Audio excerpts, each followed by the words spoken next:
Hello YouTube, this is the Sim Basketball Operator bringing you NBA 2K14 Association commentary, and in this game I'm going through some mid-season statistics for my Toronto Raptors Association. As you can see, we're pretty poorly ranked, the 25th best team in terms of win percentage, and then points per game, we're doing pretty well, 9th in the league, but points allowed per game is where we struggle the most. As you can see, in terms of points per game, we are the worst defensive team in the league, and so that has to change.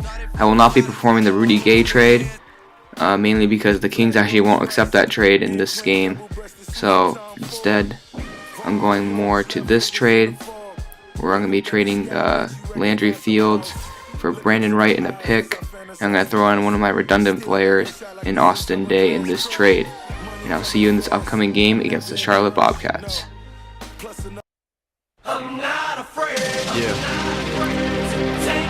It's been a ride.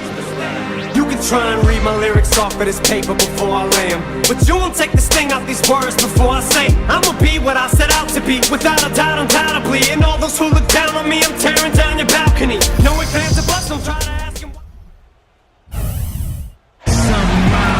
And we see the Bobcats getting ready to go. Welcome to the NBA here on 2K Sports, a special Martin Luther King Day edition. I'm Kevin Harlan, alongside Clark Kellogg and Steve Kerr, and Doris Burke reporting from the sidelines. Now a chance to check out tonight's starting lineups. Hey guys, taking a look here at Kyle Lowry. What will we see from him? Lowry is a feisty, quick, strong point guard, Kevin, and he's a very aggressive defender, gets a lot of steals, and then offensively, I love the way he's developed his long-range shot. That's something he couldn't do well when he first entered the league, but now he's a big-time three-point shooter. And he's also a pretty good defender who really presses up and gets into people. He creates steals and forces turnovers, and that to me is part of what makes him special, utilizing that quickness and strength to disrupt things defensively. We'll see the Charlotte Bobcats defending home turf in the Eastern Conference. Last time they came together was in Toronto. Now the main reason why the Kings, I think, wouldn't accept this trade on this game system is because Patrick Patterson's trade value is extremely overrated. And so just the quantity of players traded and me only giving up Quincy AC and Aaron Gray, it just wasn't enough to pull it off. So, but I'm pretty content because I get the backup center that I wanted, and maybe we can contend for the playoffs. As you can see there, Rudy Gay, still in the Raptors uniform, pump faking Kid Gilchrist in the air, driving to the hoop with the left hand, then just posterizing Cody Zeller. Great play by a very athletic player. Now the Bobcats are struggling in this game as well as with many of the teams currently in the Eastern Conference. As you can see, we jump out to a 17-9 lead. With this Toronto Raptors Association, though, I'm kind of looking towards trying to make the playoffs. It may not look like it right now, but I feel like adding Brandon Wright to provide in some extra defense and dispel Jonas Valanciunas makes this team a whole lot better than it looks currently in the standings. There's a nice play, though, by Michael Kidd-Gilchrist to Big Mac Biombo, as I like to call him. Getting the and one, drawing the foul on Tyler Hansbrough. And now he's going to go to the line, shoot this free throw, cut the lead down to 6. Alright, now here's DJ Augustine, who is not on the current real-life Raptors team because he was waived in favor of Rudy Vasquez. He's going to turn it over, and Michael Kidd-Gilchrist is going to get the transition dunk. I kind of need DJ Augustine right now because he's a lot better than he is, a lot better in this game than he is in real life, and because I don't really have another backup point guard option. So his contract expires after this season, and you will not see him on the Raptors uniform for next year. But here's Brandon Wright, that new acquisition. Landry Fields is really disgruntled because of the plethora of wings we have on this team, and so adding Brandon Wright in place of him brings a lot of interior defense against a guy like Al Jefferson, who's a very good post defender, and he also brings a bit of offense with his mobility and his change of pace compared to our current bigs rotation. Now here's Al Jefferson, though, posting up on Amir Johnson. He's going to get this right hand hook to go. Jefferson is a very valued player due to his post game on offense, but at the same time his defensive skills leave a lot to be desired. Now, here we are, the Raptors maintaining a 14-point lead over the Bobcats, but here Gennaro Pargo, not Jeremy Pargo, is going to knock down this three Pargo's a pretty complete offensive player in my opinion, and he's a bit of a juggernaut, but again, defensively has a lot of flaws. There's Kemba Walker getting the layup there. The Bobcats have knocked it down a little bit to a 9-point lead. Make that 7 with Walker hitting contested 2 at the end of the shot clock. Now here is Brandon Wright getting it again. That mobility, his ability to drive into the lane off a pick and roll is going to be well used on this team. And now here's Kemba Walker on the other end, orchestrating the offense. He's going to turn it over. Kyle Lowry with the steal, lobbing up to DeMar DeRozan for the alley-oop. Great stuff right there.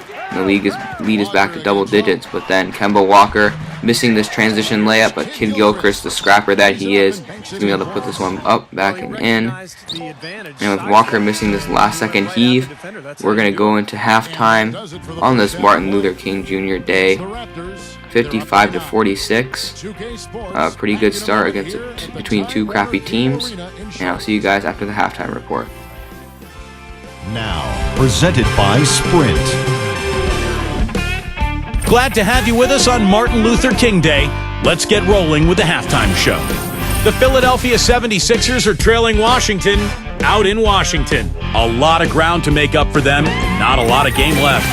And another one also in progress. The Knicks have the lead out in New York against Brooklyn, on top by 8 out there in the second. And a look now at the rest of the action from around the NBA. For the Cavaliers at Quicken Loans Arena, we find them trailing to Dallas. They'll have to overcome a 7-point deficit in the fourth quarter to pull it out. And that's all we have for you here in the studio. Now let's send it on back to Kevin Harlan, Steve Kerr, Clark Kellogg, and Doris Burke for the second half of play. The Sprint Halftime Report, presented by Sprint. Now the general consensus in the NBA seems to be that if you just tread around the middle of the league, you're going to end up like the Milwaukee Bucks. Now that's unless you are able to trade for a lot of future draft picks or just make some really smart decisions like the Pacers and the Rockets. You're going to end up like the Bucks, and that's the case for a lot of teams. And now the Bucks in real life this year are really struggling, and now they're actually looking to get one of those high prize talents in this draft class. And by keeping Rudy Gay, we actually still have a lot of trade value on this team. As I've said multiple times, the only safe player is Jonas Valanciunas, our center. But everything else, everyone's available. I'm willing to trade anybody. And we'll see how this association progresses. Nice bounce pass from Kyle Lowry to Hansbrough to get that dunk right there. And we're being able to maintain this lead. However, the Bobcats are clawing their way back into it. Al Jefferson, who had a bit of foul trouble in the first quarter, is going to get back in this with a layup right there. There's Gerald Henderson knocking down the long two. Now here's Sessions giving it to Jefferson again. Just the Charlotte Bobcats are coming back. They actually take the lead on this possession, 68-67. And now holding a 3-point lead at the end of the third quarter. Jeffrey Taylor is going to knock down this three. A very undervalued role player, and I think he has really carved out a role in this league. With a 6-point deficit, DJ Augustine's going to try to drive into the paint. He's going to give it to Amir Johnson, but this is just a horrible possession as Johnson gets swatted due to his lack of post game. Entering the fourth quarter, we need an offensive spark. I'm going to kick it over to Rudy Gay, who's going to square up for the corner three, and he's going to knock that down. But here's Gerald Henderson, been a thorn in my side this entire game, and he's going to come back with a three of his own.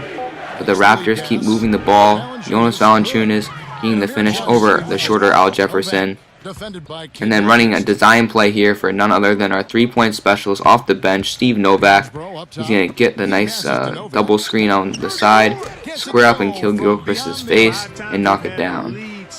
And then now running a pick and roll with Brandon Wright. DeMar DeRozan up in the air for the reverse dunk. Why couldn't he just dunk that normally? He's going to miss it. And then here's the Bobcats on the other end. Beautiful bounce pass by Kid Gilchrist to Kemba Walker, if I do say so myself. And the Bobcats maintain their 3-point advantage. But here's Augustine, another good bounce pass of his own to Brandon Wright, and we're going to get the layup there. Fast forward a little bit. Here's what Brandon Wright can really bring to this team as he swats Kemba Walker. DeMar DeRozan all over that. And then later in the possession, DeMar DeRozan with a nifty behind the back pass to DJ Augustine for the three.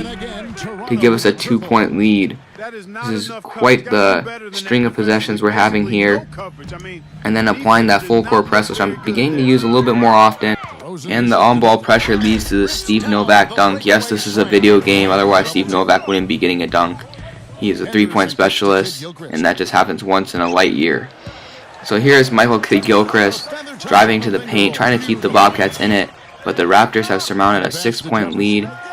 But here, doubling out Jefferson, but he's still able to get the bucket on Amir Johnson, not knocking this down to 4 points. But Kyle Lowry getting the pass against the full court press, and he's going to get the easy layup. No help defense from the Bobcats. I know Michael Jordan's not going to be happy with that. And then here's Rudy Gay driving by Al Jefferson to just dunk it on him and the rest of the Bobcats, giving us back that 6-point cushion. Jefferson here missing it. Johnson on the rebound. Bad outlet pass. Everyone just left Amir Johnson to bring up the ball. And then Gerald Henderson's going to get the layup. So that means we're going to have to shoot free throws. Give it to DeMar DeRozan, who I think is the best free throw shooter on this team. He's going to go to the line for 2 free throws and to ice this game. And he's going to hit the first one to go. Very nice to see. And then for the second one, he's also going to be able to knock this down. 6-point game. Game's over. Pretty much. Jeff Taylor is going to miss this 3 just barely. And we get the rebound and get the nice victory. Again, on Martin Luther King Jr. Day. Liked a lot of what I saw against this Bobcats team, which frankly just struggles mainly on the defensive end. But we played solid defense, better than we have all year. And Brandon Wright hopefully can change that mindset. And the good thing is that you see Aaron Gray in his warm-up jersey or warm-up suit, and I hope that's the way to stay. We might need a backup guard. I might need to sign in the future, but for right now, I'm happy with the trade. Gerald Henderson with 24 points and 3 steals. Walker with 21-6, but also 6 turnovers. Jefferson had 14 points, but was held off the glass mostly. Gennaro Pargos brought a spark off the bench, 5 of 13 shooting, but also 1 of 6 from deep, which is not good. And then Kidd-Gilchrist with 10, 9, 7, and 3, a very complete stat line himself. Rudy Gay with 26 and 2. DeMar DeRozan with 19 and 3. They call them the most inefficient shooters because they shoot that 20-foot jumper that's contested all the time. Jonas Valanciunas had a nice game. 13 points, 6 rebounds, 2 steals, and 2 blocks. Steve Novak brought the offense off the bench with 10 and 2 threes.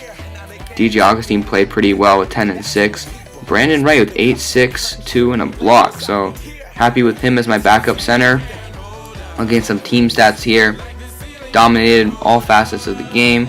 Only down by 2 in fast break points and only down by 4 in points in the paint. The second chance points we're going to have to work on. But I think with Brandon Wright here, that's going to improve. Turnovers are still a problem, but more or less, I'm happy with this game. Please let me know how I want to take this team in the offseason and possibly into the playoffs. And this is the Sim Basketball Operator. More NBA 2K gameplay on the way. And I'll see you guys next time.